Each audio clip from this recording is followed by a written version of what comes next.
Graça e paz, meus irmãos e irmãs, que a graça e a bondade do Senhor esteja com todos vocês. Vamos estudar nessa aula hoje sobre a igreja de Tiatira. Jesus dá uma mensagem muito importante a essa igreja, mesmo sendo uma igreja amorosa, uma igreja que tem muita fé, presta um bom serviço ao Senhor e é perseverante. Mas nessa igreja existia um grande perigo. E é sobre isso que nós vamos estar estudando hoje.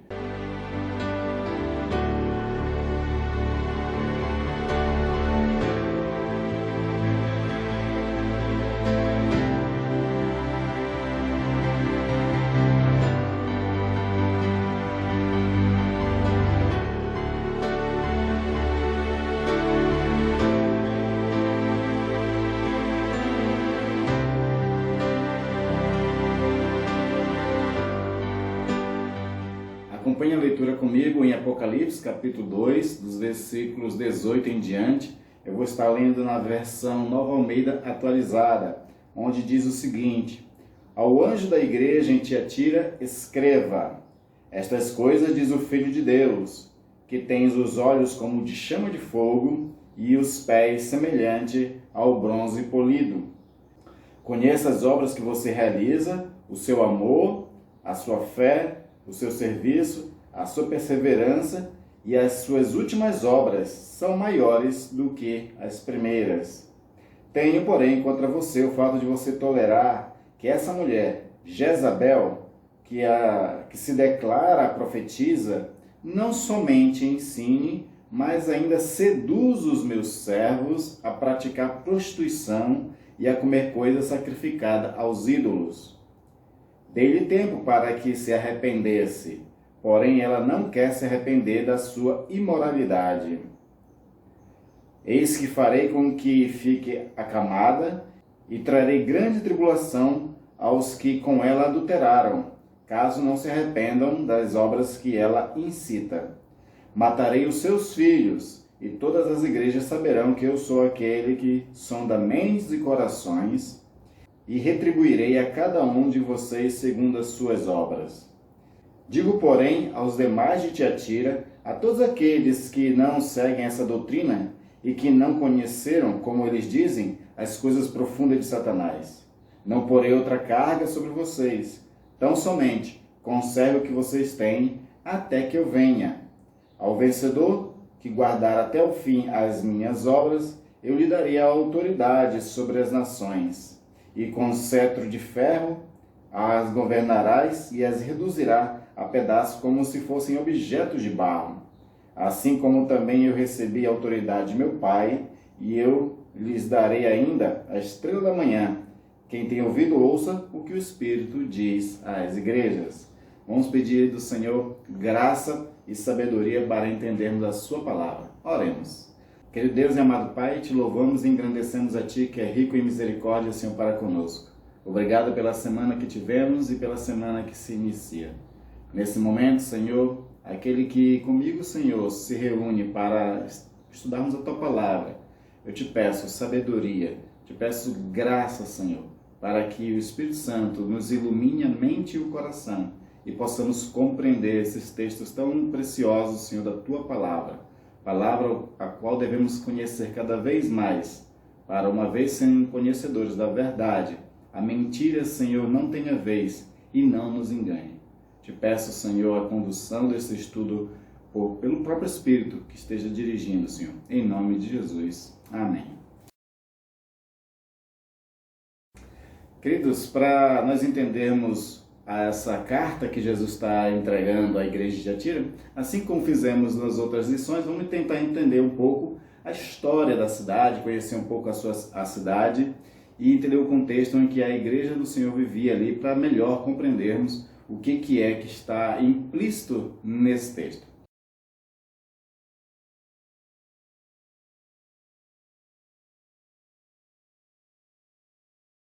A cidade de Tiatira é uma cidade comercial. Na antiguidade, nessa época que o Senhor endereça a carta a ela, é uma cidade muito poderosa em questões econômicas. Ela é uma grande produtora, por exemplo, de tintas, de tingimento para roupas, e também era um centro de manufaturas. Ali se produzia artesanato, se produzia trabalho de couro, de cerâmica, de metais, e ela exportava muito roupas e armas de bronze, por exemplo. E por conta então de que ela é uma cidade que tem esse comércio de forma muito forte e muito rico, existia ali o que era chamado antigamente de guildas, que é uma espécie de associações comerciais. Todo mundo que queria comercializar nessa cidade deveria participar dessas associações para ter o direito de comprar ou vender produtos, né? Comprar dos fornecedores e vender também na sociedade ali estabelecida.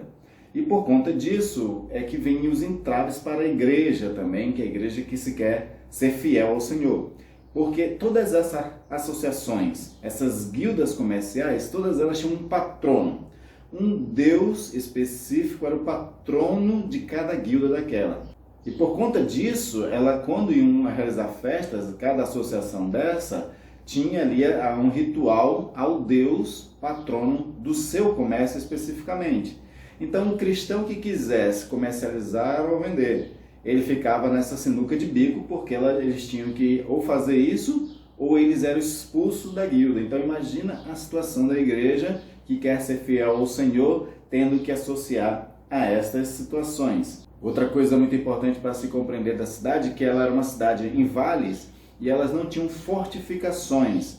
Por conta disso, o Império Romano estabeleceu na cidade uma espécie de guarnições militares para proteger a cidade e também por conta de que, como ela ficava no meio do caminho para a cidade de Pérgamo, lembra que nós falamos que a cidade de Pérgamo era o centro, né, praticamente de gestão ali de toda a Ásia Menor, era como se fosse a capital da Ásia Menor, né, para o Império Romano. Então, Tiatira ficava no caminho para Pérgamo, que era essa capital, e aí então essas guarnições militares, eles protegiam a cidade e protegiam as estradas para que os inimigos não chegassem a Pérgamo. E sobre essa questão de ela ser uma cidade que exporta muita roupa e exporta armas militares, é que nós vamos ter um personagem dessa cidade famoso, na verdade uma personagem que é a Lídia. A Lídia, quando ela se converte ali na cidade de Filipos a Paulo, o texto vai deixar claro para nós que ela era de Tiatira, ela era uma vendedora de púrpura. Então ela era uma pessoa dessa cidade que saía para exportar os seus produtos e vender os seus produtos em outras cidades também.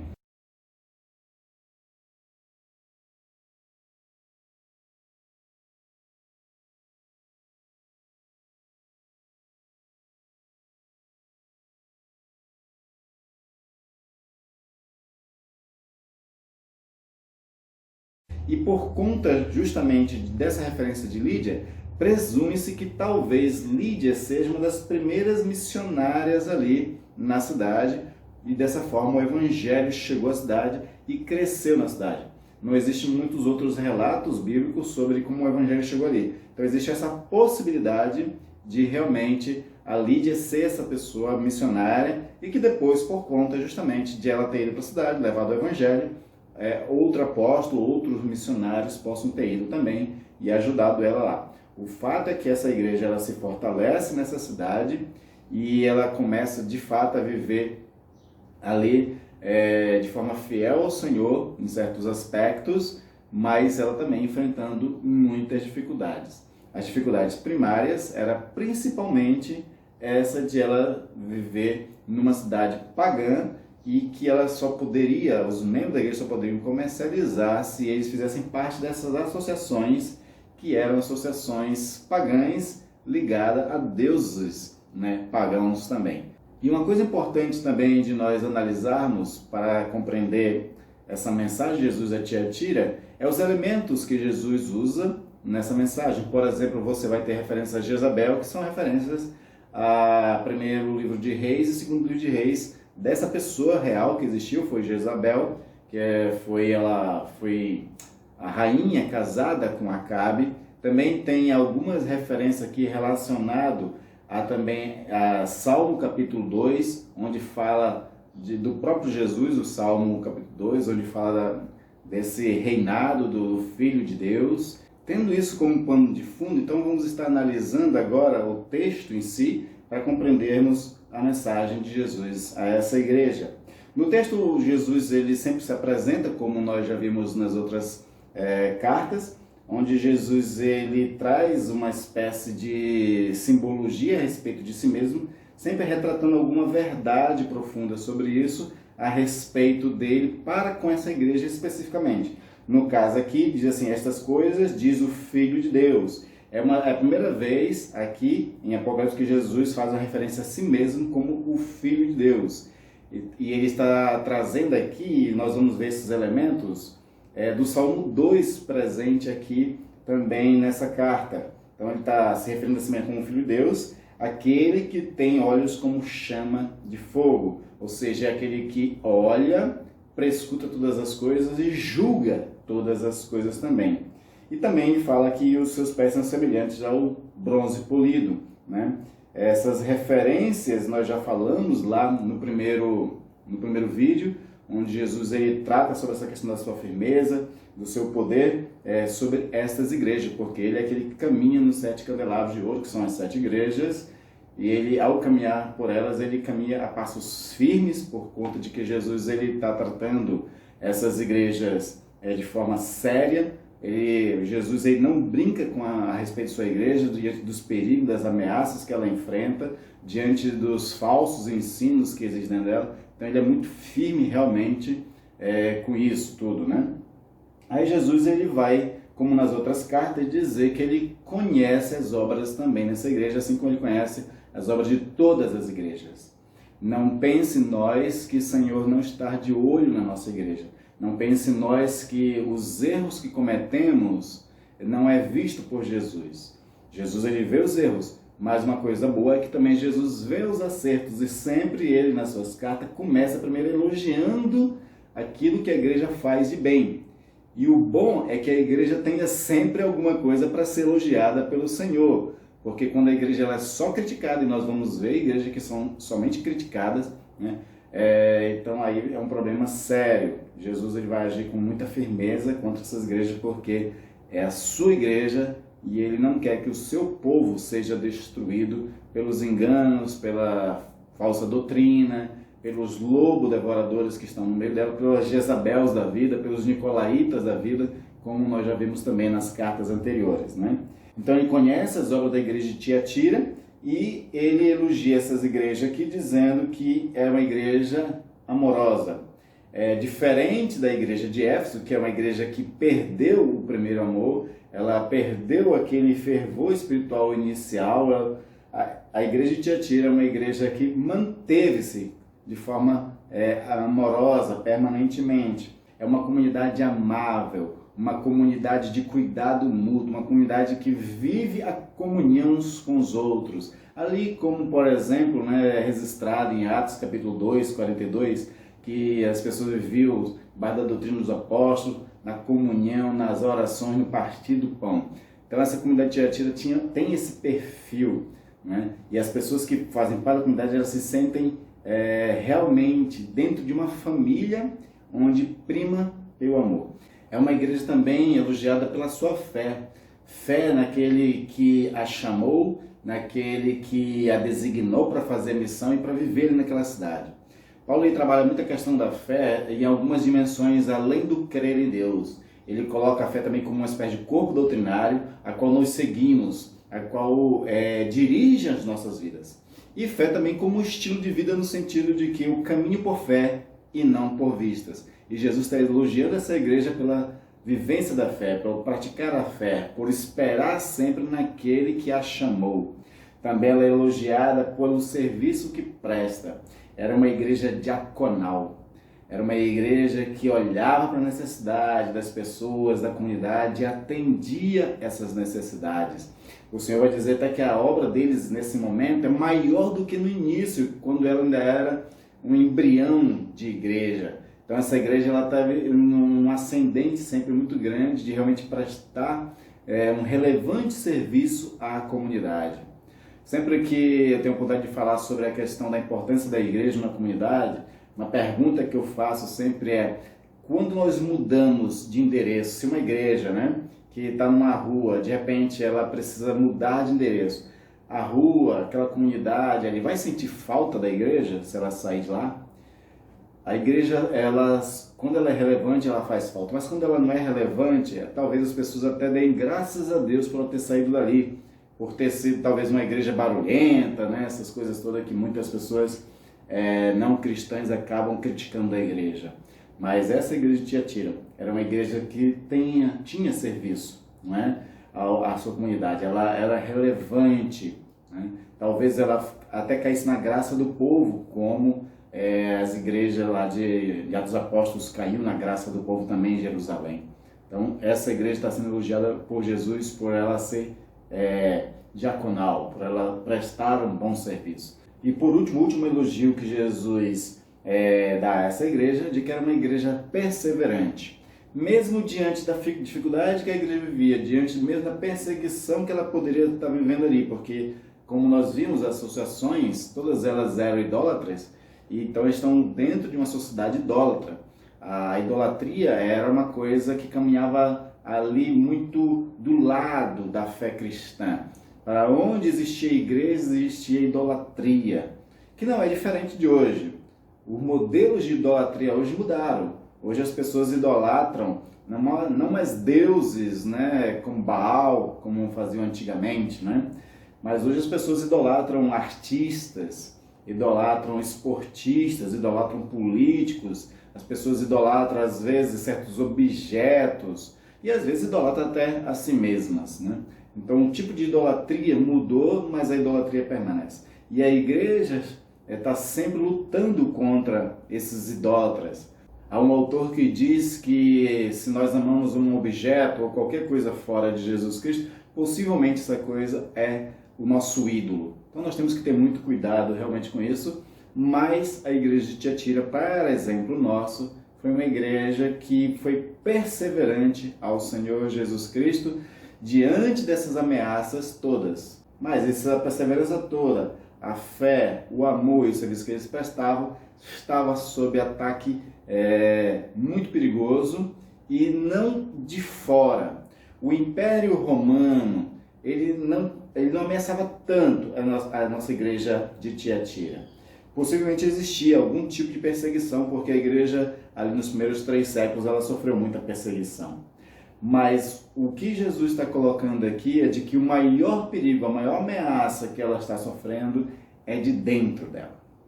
Dentro da própria igreja está tendo as suas ameaças. Quando nós nos voltamos, por exemplo, lá para os evangelhos, Jesus vai dizer que quando o Senhor planta o trigo, Satanás ele vai lá na calada da noite e planta junto o joio.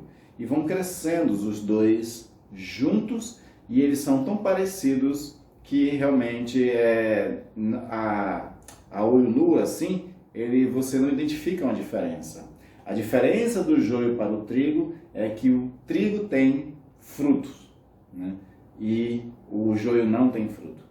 Então essa é uma grande diferença. O trigo ele tem o grão dele, que vai ser depois utilizado para fazer massa, para fazer pão, todas essas coisas.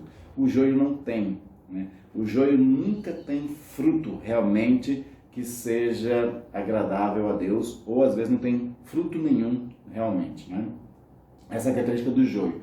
E existia joio no meio da igreja de Tiatira. Então Jesus vai dizer o seguinte: tenho, porém, contra você o fato de você tolerar essa mulher, Jezabel, que se declara profetisa.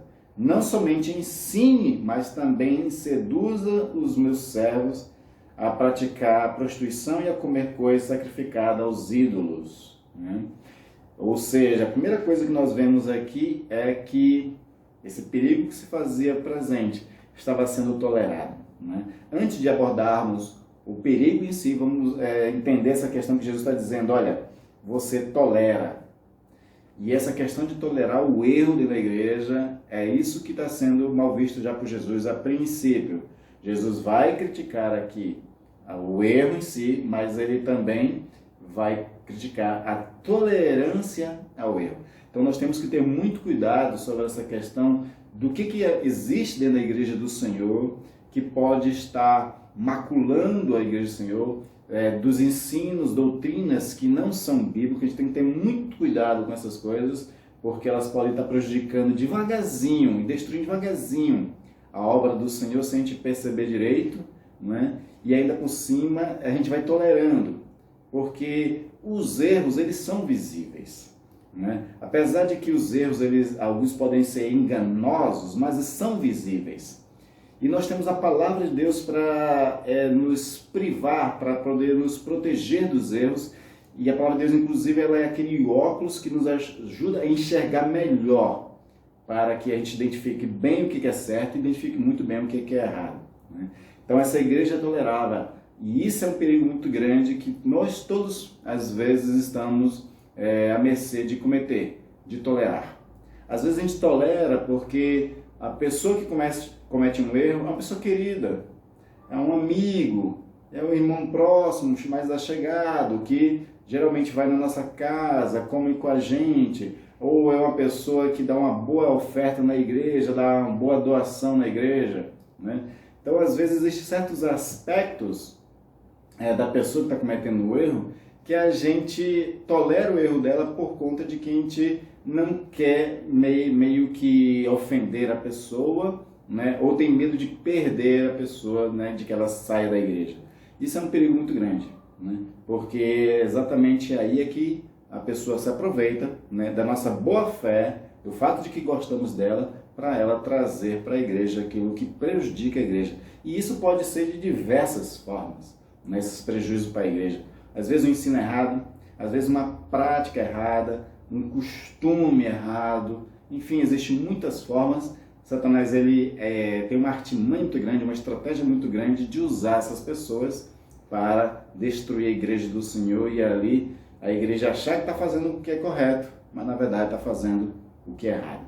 E aí Jesus vai criticar justamente a mulher, né, que ele vai aqui simbolicamente dar o nome para ela de Jezabel.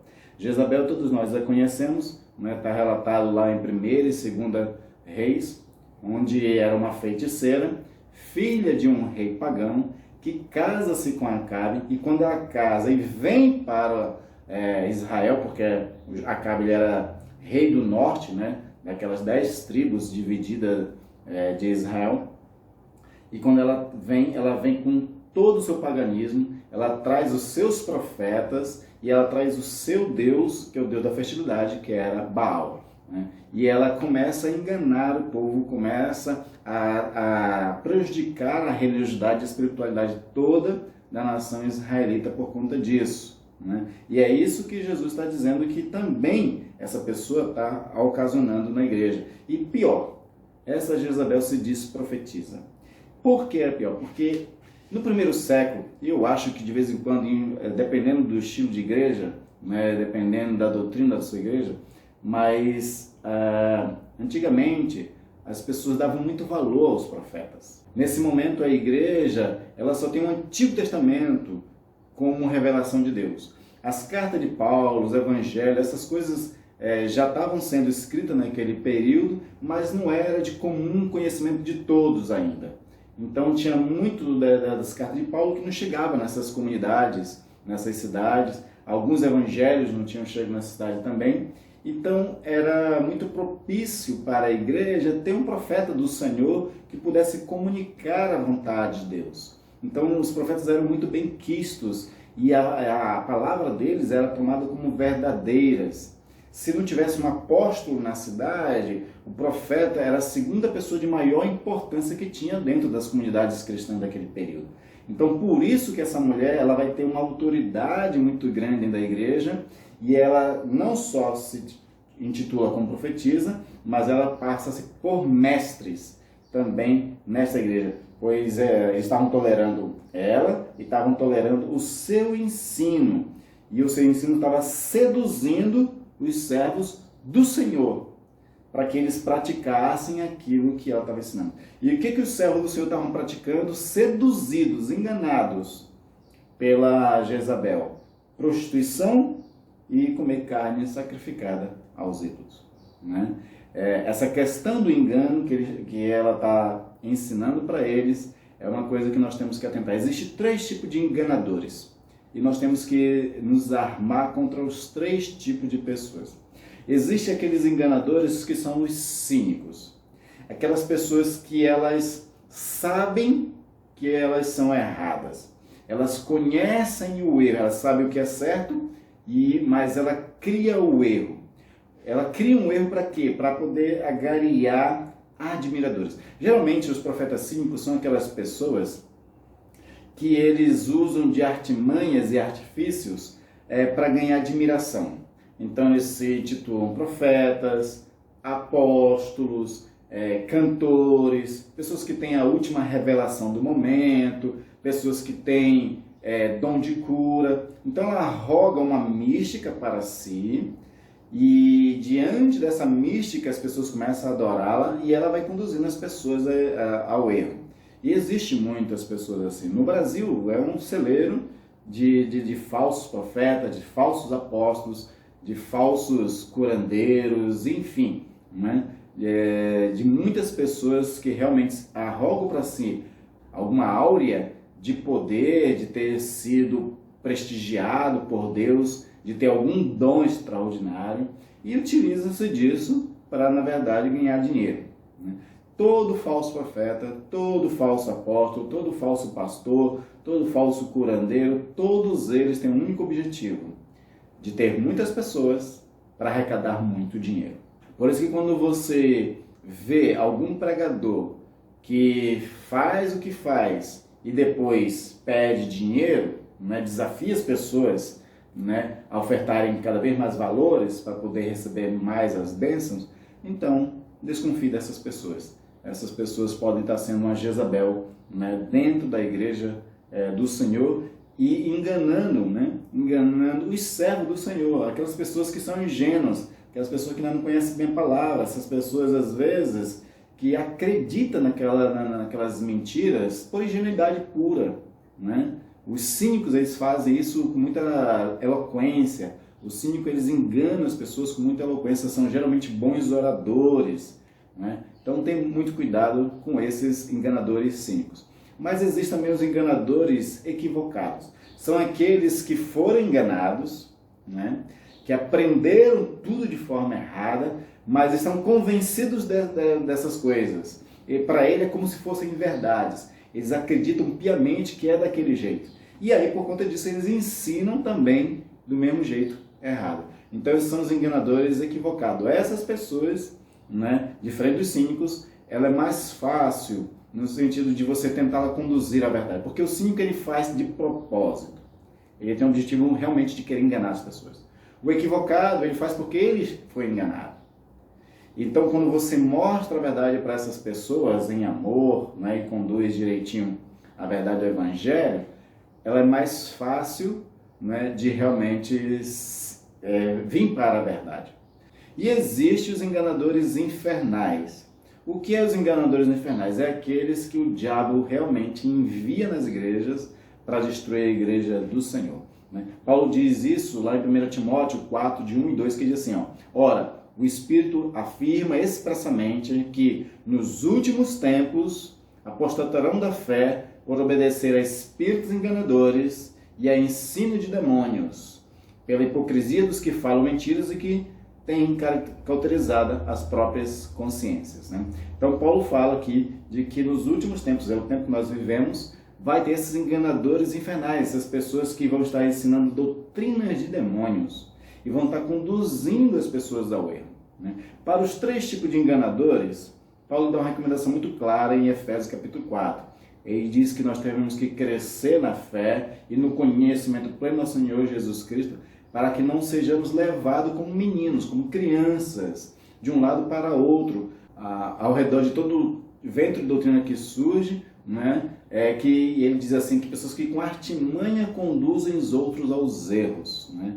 Então nós, para não sermos enganados pelos cínicos, pelos equivocados e pelos infernais, nós temos que crescer e nos amadurecer na fé e no conhecimento do nosso Senhor e Salvador Jesus Cristo. Eu gosto de uma ilustração usada sobre essa questão de a gente só diferenciar o que é verdadeiro e o que é falso, que é baseado no treinamento das pessoas que trabalham na Casa da Moeda, né, o Banco Central. Para eles identificarem um dinheiro falso, no treinamento não dão dinheiro falso para eles. Na verdade, no treinamento, todo o dinheiro que eles recebem é o dinheiro verdadeiro. Porque de tanto eles manusearem, tocarem e olharem os detalhes de um dinheiro verdadeiro, quando vem o falso, fica muito fácil para eles entender que aquele, né, é falso. Da mesma forma, nós temos que aprender a distinguir o que é verdadeiro do falso, olhando só para o verdadeiro. E o verdadeiro é só Jesus Cristo. Só Jesus Cristo. Quando a gente manuseia, quando a gente olha com mais atenção, quando a gente cheira, quando a gente estuda, né, melhor a pessoa de Jesus Cristo, fica mais fácil identificar os anticristos. Aqueles que são contra Jesus ou aqueles que ensinam o que Jesus não ensinou. Fica muito mais fácil, né? E aí vem um ensino muito importante nessa carta sobre essa questão, né? Porque algumas pessoas estavam ensinando dentro da igreja de Tiatira aquilo que é chamado de verdades profundas de Satanás. Jesus elogia aqueles que não caíram nessas verdades profundas de Satanás. Por quê? Porque existia gente que caía nas verdades profundas de Satanás. Sabe essa história de, para combater o inimigo, a gente tem que conhecer melhor o inimigo, que é estratégias de guerra, né? Quando fala sobre a estratégia de guerra, para combater o inimigo, você tem que conhecer muito bem o inimigo. Isso não funciona para as realidades espirituais, né? Era isso que Jezabel também estava ensinando para a igreja de Tiatira. Ela dizia o seguinte: vamos para as festas lá, vamos participar daquele negócio lá. Lembra que eu falei para você na lição anterior de que as pessoas eram conduzidas pelos nicolaítas para participar das festas, mas com a reserva mental? Ou seja, vamos lá, mas lá no coração você fica dizendo que está adorando somente a Jesus. Mesmo que você esteja numa prostituição ritual pagã, mas você no seu coração está dizendo que ama Jesus. Mesmo que você banqueteie-se de comida sacrificada aí, mas você no seu coração, você só ama Jesus. Esse negócio de reserva mental era a mesma estratégia da Jezabel aqui. Ela levava o povo para participar das prostituições, das comidas sacrificadas, com essa tal de reserva mental, né? E o argumento acrescentado que ela dava é o seguinte: não é para que a gente conheça as verdades profundas de Satanás. Quanto mais conhecermos a verdade profunda de Satanás, melhor a gente conhece o inimigo e se livra dele. Na verdade, ela estava conduzindo as pessoas ao erro, as pessoas estavam se prostituindo e as pessoas estavam realmente participando daquelas festas e se contaminando naquela festa. Então Jesus ele critica duramente a igreja aqui porque tolera essa mulher que faz tudo isso e é o joio no meio do trigo, estragando todo o resto. O resto que é os servos do Senhor. E aqui trazendo essa comparação, né, quando Jesus traz o símbolo de Jezabel lá, né, de Israel para cá, da mesma forma também outra coisa que Jesus traz é o símbolo daqueles que não dobram o joelho a Baal.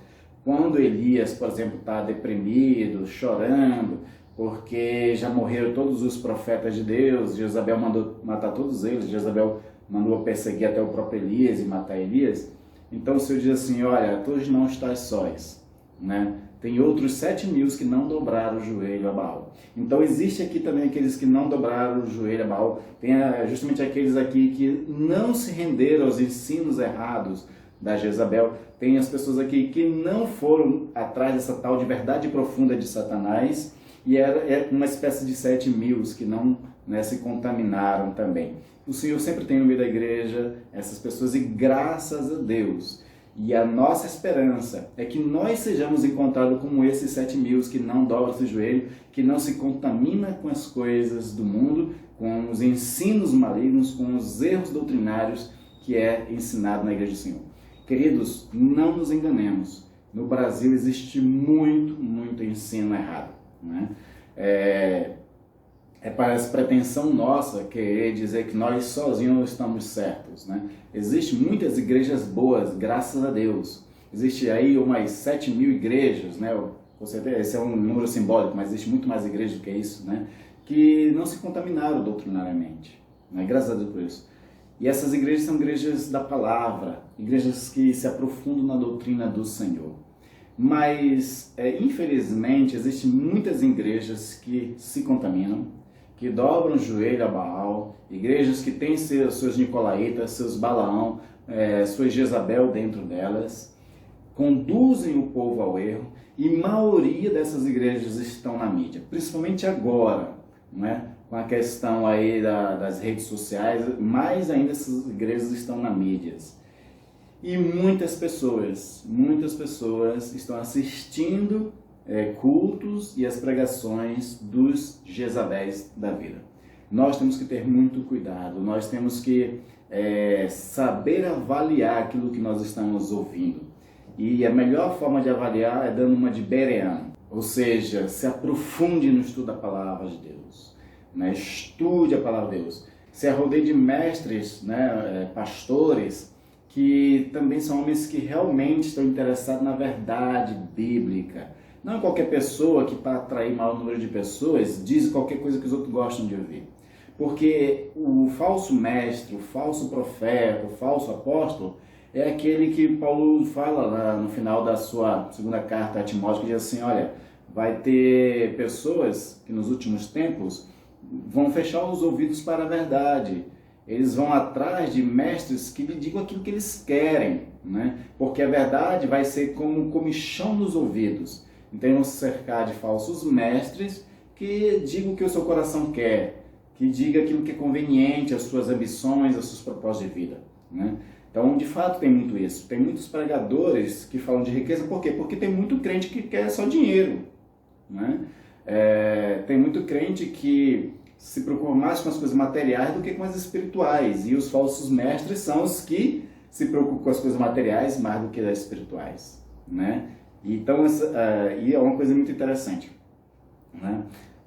Os falsos mestres, eles vêm para atender uma demanda. A demanda de quem? Daqueles que não querem saber verdadeiramente de Deus, mas daqueles que querem usar da palavra, usar da fé, usar dos milagres, somente para ganhar benefícios e né, não está interessado no verdadeiro Deus, né? Há muitos anos atrás eu constatei uma coisa, que tem muitas pessoas que querem o poder de Deus, mas não querem o Deus do poder. E nós temos que realmente nos examinar e tomar cuidado para que não sejamos os que querem o poder e não o Deus do poder, né? Que era o caso de Jezabel e dos seus seguidores, dos seus filhos, né? O Senhor está dizendo aqui, olha, no versículo 21, diz assim, dê-lhe tempo para que se arrependesse, porém ela não quer se arrepender de sua imoralidade. Eis que farei com que fiquem acamada, né, que fique acamada, e trarei grande tribulação aos que com ela adulteram, caso não se arrependam das obras que ela incita. Matarei os seus filhos, e todas as igrejas saberão que eu sou aquele que sonda mentes e corações, e retribuirei a cada um segundo as suas obras, né? Trazendo essa referência lá de Jezabel, então ele está dizendo justamente a mesma coisa que aconteceu com Jezabel. Jezabel foi acamada e o Senhor matou todos os filhos, não sobrou ninguém da casa, né, de Jezabel. Da mesma forma o Senhor ia matar. Quem são esses que seguem, que são seus filhos? São as pessoas que dão ouvido, são as pessoas que praticam aquilo que ela está ensinando. O Senhor dá a oportunidade de arrependimento. No caso aqui, a Jezabel não quis arrependimento. A condenação é que ela vai ser acamada, né? Se antes ela se deitava para se prostituir religiosamente, agora vai se deitar para morrer, né? E também dá a oportunidade de arrependimento para aqueles que seguiram ela, aqueles que são assim como se fossem seus filhos, filhos na fé errada que ela ensinava. E a essas pessoas, se eles também não se arrependerem, o Senhor também trará julgamento. Para quê? Para que toda a igreja saiba que o Senhor é aquele que esquadrinha as mentes e os corações. Isso que Jesus está dizendo aqui é poderoso, porque ele está dizendo aqui que aquele que tem olhos de fogo, ele examina tudo, ele esquadrinha. E o que ele esquadrinha aqui não é o corte de cabelo, não é o estilo de roupa. O que ele esquadrinha aqui é as nossas mentes, os nossos corações, para analisar se existe malícia, se existe engodo, assim como existia em Jezabel, que era maliciosa, que tinha más intenções e queria conduzir o povo a essas coisas erradas também. Por outro lado, o Senhor, né, ele diz assim, quanto aos demais, aqueles que não dobraram o joelho, né, e não se contaminaram com as coisas de Jezabel, a todos aqueles que não seguem essa doutrina e que não conheceram, como eles dizem, as coisas profundas de Satanás, né? Jesus diz a essas pessoas, não porei outra carga sobre vocês, tão somente conserve o que vocês têm até que eu venha, né? O povo de Deus, quando quer ser, né, realmente fiel ao Senhor, ele já tem muitos enfrentamentos, ele já passa por muitas ameaças, muitas dificuldades. E é esse Jesus aqui que não esmaga a cana quebrada, ele está dizendo para essa igreja o seguinte: eu não vou colocar outra carga sobre vocês. Vocês já têm um duro fardo de resistir às tentações, de resistir aos enganos, de resistir às propostas. Inclusive, vocês enfrentam a situação de uma cidade idólatra que, para comercializar, para poder realmente ser um comerciante, aí vocês são obrigados a fazer coisas que está contra aquilo que vocês têm no coração de vocês, que é me obedecer. Então, isso tudo já é um fardo pesado. Eu não vou colocar outra carga sobre vocês. É isso que o Senhor está dizendo, né? A igreja, da mesma forma, não pode ficar colocando cargas sobrecarregada na vida de um dos outros. E aí ele diz: então somente conserve o que vocês têm até que eu venha. Ou seja, o bom depósito, o tesouro da fé, conserva, né? É isso que Paulo diz quando ele estava também já sob libação, né, próximo da morte, que ele dizia assim: guardo o bom depósito e vou guardar até aquele dia que o Senhor há de me premiar. Então, da mesma forma, o Senhor guardar esse bom depósito, que é a nossa fé no nosso Senhor Jesus Cristo. Porque é a coisa que mais Satanás tem como intenção, querido, nas nossas vidas. Não é de fazer com que a gente caia em doença, não é de nos matar, não é de mandar um bandido nas nossas casas. O que ele mais tem intenção nas nossas vidas, Satanás, é de destruir a fé da gente. Né? Doenças, roubos, prejuízos, essas coisas elas vêm nas nossas vidas para destruir a fé somente. Né? Então a gente pode perder essas coisas, a gente pode sofrer enfermidades, mas o que a gente não pode é perder a fé. E isso temos que conservar até que o Senhor venha. Essa é a mensagem de Jesus. E ao vencedor, no versículo 26 em diante, o Senhor diz que guardar até o fim as minhas obras, eu lhe darei autoridade sobre as nações. Jesus, como diz lá no Salmo 2, ele é o rei, ele recebe o reinado de Deus. E aí, quando Jesus torna rei, agora ele também dá autoridade, né, para que aqueles que são vencedores, eles possam julgar as nações. E diz assim: e com cetro de ferro as governarás e as reduzirá a pedaços como se fossem objetos de barro. Em outros momentos da Bíblia também fala sobre essa questão de que nós vamos julgar também as nações. Nós também seremos uma espécie de juiz no final dos tempos. E aí guarde isso. Nós seremos juízes, né, dos incrédulos no final dos tempos, quando Jesus nos glorificar. Não agora. Agora nós não somos juízes de ninguém. Agora nós somos servos do Senhor e nós temos que pregar o Evangelho Salvador de Jesus Cristo. E por último, Jesus está dizendo: aos vencedores dará a estrela da manhã. A estrela da manhã é uma referência à chave de Davi. Um dos símbolos da casa de Davi foi a estrela, aquela estrela de 6 pontas, que tem hoje na bandeira de Israel, por exemplo, né? Então o Senhor está confirmando, né, de que ele vai dar o cetro, vai dar essa autoridade, né? E o símbolo que representa tudo isso é essa estrela da manhã, que é como se fosse o cetro da casa de Davi, que era do próprio Jesus Cristo. Jesus Cristo, ele era não só a estrela da manhã, mas ele também é o principal herdeiro da casa de Davi. E como ele está dizendo aqui, como eu recebi do meu Pai a autoridade, assim está dando autoridade para cada um de nós, né? Confirmando mais uma vez aquilo que ele disse lá no final de Mateus, capítulo 28, né? Toda a autoridade me é dada nos céus e na terra, portanto, ide, né? Então, ele recebeu autoridade e ele dá incumbências também à sua igreja. O que nós podemos aprender da igreja de Tiatira para o tempo de hoje é que, com certeza, nós também temos esses joios no meio do trigo, as Jezabéis, os Nicolaitas e os Balaão da vida, que tentam sempre corromper o povo de Deus. São artimanhas satânicas para destruir o povo de Deus. Então, nós não podemos ignorar nem subestimar, né, os enganadores, né, que tentam levar a igreja ao erro, levar o povo de Deus ao erro. Sempre esses enganadores, à luz daquilo que Jesus falou em João capítulo 10, são mercenários. A melhor forma de identificar os mercenários, né, esses enganadores, é quando eles tentam se favorecer da fé. Quando eles tiram lucros da fé. Essa é a melhor forma. Mas a segunda forma também é de a gente realmente se aprofundar na palavra, ser um bereano, estudar mais sobre a pessoa de Jesus Cristo, Quanto mais a gente estuda a verdade, a mentira ela não tem vez. A gente identifica muito mais fácil quando estudamos a verdade. Outra coisa também é que nós precisamos aprender a viver o Evangelho com simplicidade.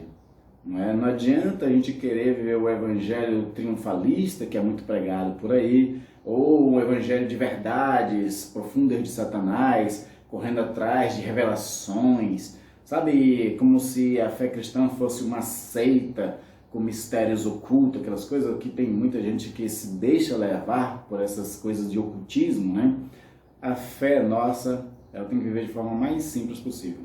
O Evangelho de Jesus Cristo é simples, então nós podemos viver a nossa fé e o Evangelho de forma simples também.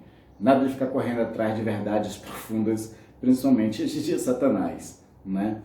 A Bíblia foi escrita, por exemplo, para nós, no Novo Testamento, no grego koiné, que era um grego do povão, ou seja, a Bíblia foi escrita para nós entendermos ela. Se a tradução às vezes não ajuda, né? Então a gente vai atrás de outras traduções, de pessoas que nos ensinem, para que a gente possa aprender a simplicidade daquilo que ela tem para cada um de nós. Se tiver ficado alguma dúvida sobre essa mensagem de Jesus à igreja de Tiatira, escreva nos nossos comentários aí, nós vamos tirar essa dúvida assim que possível. E nos ajude a compartilhar esse vídeo para mais pessoas aprenderem e se prepararem para os falsos mestres, falsos apóstolos, falsas profetisas e profetas que surgem no tempo que nós vivemos também. Que Deus abençoe a sua vida e até a próxima aula.